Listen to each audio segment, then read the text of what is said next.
నేను ఇవాళ ఒకటే చెప్తా ఉన్నా, ప్రతి పోలీసు వ్యక్తికి కూడా చెప్తా ఉన్నా, మీ టోపీ మీద ఉన్న 3 సింహాలకు కనిపించే ఆ సింహాలకు సెల్యూట్ కొట్టడం మొదలుపెట్టండి.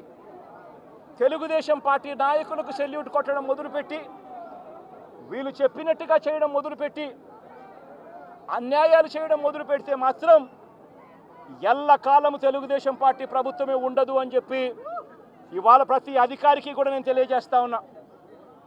రేపొద్దున మళ్ళీ మా అధికారం వస్తుంది. వచ్చినప్పుడు అన్యాయం చేసిన వీళ్ళందరినీ, వీళ్ళ అధికారులందరినీ, అన్యాయం చేసిన ఈ నాయకులందరినీ కూడా బట్టలు కూడా తీసి నిలబెడతామని చెప్పి కూడా ఈ సందర్భంగా తెలియజేస్తా ఉన్నాను. ఎవడిని వదిలిపెట్టేది ఉండదు. ఇదే వంశీని అరెస్ట్ చేసేటప్పుడు సిఐ అన్నాడట, నేను 1.5 సంవత్సరంలో రిటైర్ అయిపోతాను అని చెప్పి.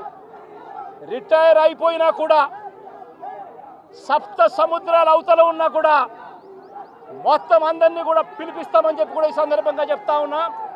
చట్టం ముందు నిలబడేట్టుగా చేస్తాం, బట్టలు ఊడదీస్తాం, న్యాయం జరిగేట్టుగా చేస్తాం అని ప్రతి ఒక్కరికి కూడా తెలియజేస్తా ఉన్నాం.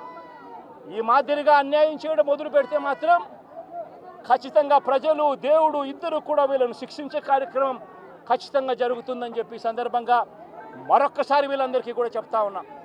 అన్యాయంలో భాగస్వాములు కావద్దండి. మీ టోపీ మీద ఉన్న సింహాలను గౌరవించండి, వాటికి సెల్యూట్ కొట్టండి, మీ వ్యక్తిత్వాన్ని కాపాడుకోండి అని చెప్పి ఈ ప్రతి అధికారికి కూడా ఈ సందర్భంగా తెలియజేస్తా ఉన్నా.